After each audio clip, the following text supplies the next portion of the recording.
Ashwini oil. మీ సేవలను ఎంతోమందిని అనేక రకాలుగా అభినందించడం జరిగింది. ఎట్లుంది సార్ ఫీల్ ప్రజెంట్?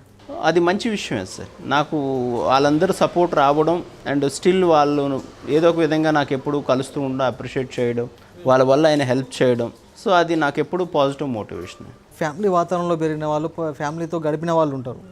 కానీ ప్రస్తుతం ఇక్కడికి వచ్చిన తర్వాత ఒక దీన స్థితిలో ఒక అనాథగా ఇక్కడ ఉన్నటువంటి పరిస్థితులు చూసినాం మనం. వాస్తవానికి వాళ్ళని చూసినప్పుడు మీకు ఏమనిపిస్తుంది సార్ అసలు వాళ్ళ పరిస్థితిని చూస్తే? ఒకటండి, ఇప్పుడు మనిషి అనేవాడు ఒక్కడే జన్మించడానికి లేదు. ఒక సమాజం, కుటుంబం ఉంటేనే బయటకు వస్తాం మనం. బట్ ఏంటంటే ఎలోన్గా వాళ్ళు బాధపడేటప్పుడు అదే నేను చెప్తాను కదా, ఇప్పుడు వదిలేసి వెళ్ళిన పేషెంట్స్ చూసినట్లయితే ఇక్కడికి తీసుకొచ్చి కొంతమంది వదిలేసి వెళ్ళిపోతారని చెప్పాను కదా, వాళ్ళు ఆల్మోస్ట్ మంత్స్ టుగెదర్ నైట్ అంతా ఏడుస్తూ ఉంటారు. మా వాళ్ళు ఉండి రావడం చూడడానికి రావట్లేదు, ఉండి చూడడానికి రావట్లేదు అని చెప్పేసి.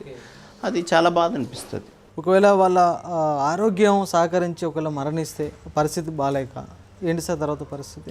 మనమే దగ్గరుండి లాస్ట్ రైట్ చేస్తాం, క్రిమేషన్ మనమే దగ్గరుండి చేస్తాం, దహన కార్యక్రమాలు కూడా మేమే చేస్తాం. పోలీస్ డిపార్ట్మెంట్ వాళ్ళు తీసుకొచ్చే వాళ్ళైతే అందరూ మేమే చేస్తాం.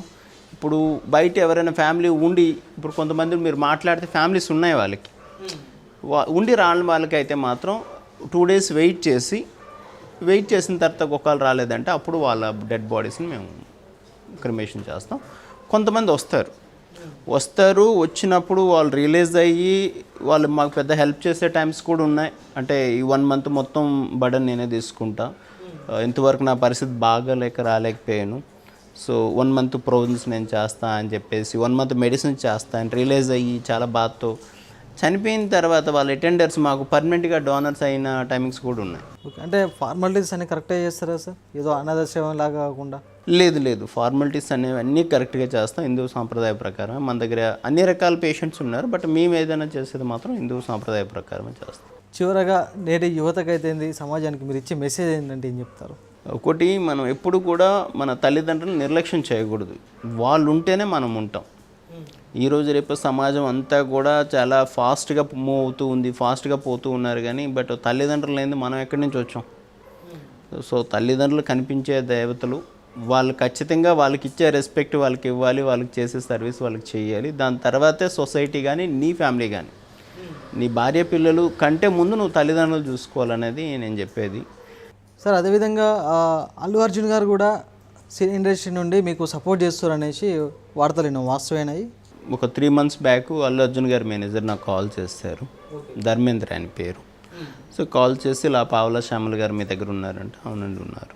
పావలా శ్యామల గారు ఈ విషయంలో కాల్ చేసి ఫస్ట్ వాళ్ళు కనెక్ట్ అయింది ఆ పేషెంట్ వల్ల. బట్ వాళ్ళు ఇక్కడికి వచ్చి చూసిన తర్వాత ఇదంతా చాలా పెద్దది, మీరు ఎలా చేయగలుగుతున్నారంటే నేను చెప్పాను ఇది సివిలియన్ సపోర్ట్ చేసుకొని చేస్తానంటే, అది ఆయన అల్లు అర్జున్ గారి దృష్టికి తీసుకెళ్ళడం. అప్పటికి ఆయన 10,000 పావలా శ్యామల గారు మందులు పంపిస్తున్న వ్యక్తి ఒక 2 లక్షలు ఆయన బర్త్డే సందర్భంగా 3rd floorలో కూలర్స్ అయితేనేమి, కొన్ని ఐసీయూ ఎక్విప్మెంట్స్ అయితేనేమి, మందులు అయితేనేమి పంపించడంతో పాటు ఇంటికి పిలిచి నాకు చిన్న ఫిల్ స్టేషన్లా చేసి ఒక సన్మాన పత్రం లాంటిది ఒకటి ఇచ్చారు. అది మీకు చూపిస్తాను.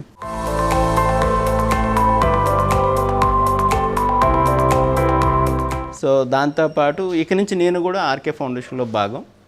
సో నేను కూడా మీకు ఎప్పుడు ఏ హెల్ప్ కావాలన్నా మీరు రావచ్చు. ప్రస్తుతానికి ఇప్పుడు మీ ఫౌండేషన్లో అల్లు అర్జున్ గారు మెంబరా?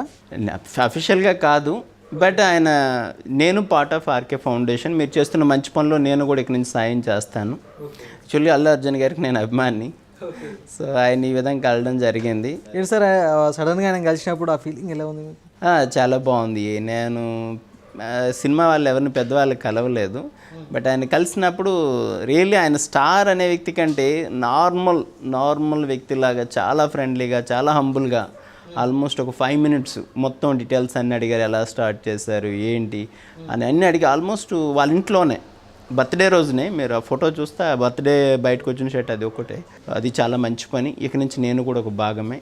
ఏదైనా ఉంటే చెప్పండి, ఫంక్షన్ నేను వస్తాను, మీరు ఏ టైంలో ఏ ఎమర్జెన్సీ ఉన్నా మన మేనేజర్కి కాల్ చేయండి అని చెప్పేసి చాలా పాజిటివ్గా మాట్లాడేది. మంచి పని, ఆగొద్దు, సో నేను మీకు ఉంటాను సపోర్టు అని చెప్పేసి ఆయన ధైర్యం చెప్పి ఇమీడియట్లీ మీకు ఏం కావాలంటే సో కొన్ని విషయాలు చెప్తే ఇమీడియట్గా అదే రోజు పంపించడం జరిగింది. రైట్. ఒక డాక్టర్గా సమాజంలో కరోనా టైంలో అనేక మందికి అనేక సేవకార్యాలు చేసి, అదేవిధంగా ఒక ఆర్కే ఫౌండేషన్ స్థాపించి ఒక 18 సంవత్సరాల నుంచి దాదాపు 15,000 పైచిలుకు మందికి ఉచితంగా అనేక రకాల సేవలు అందిస్తున్నటువంటి వ్యక్తి రామకృష్ణ గారు. అదేవిధంగా కొంతమంది దాతలు అయితేంది, కొంతమంది ప్రముఖులు అయితేంది, ఇంకా కొంతమంది వచ్చి సహాయక సహకారాలు అందిస్తే ఈ ఫౌండేషన్ సేవలు ఇంకా విస్తృతంగా విస్తరిస్తామనేసి చెప్తున్న పరిస్థితులు మనం చూస్తున్నాము. రైట్, ఇది నాటి రాజ్ న్యూస్ కార్యక్రమం. చూస్తున్నాం రాజ్ న్యూస్. మరో గెస్ట్తో మళ్ళీ కలుద్దాం.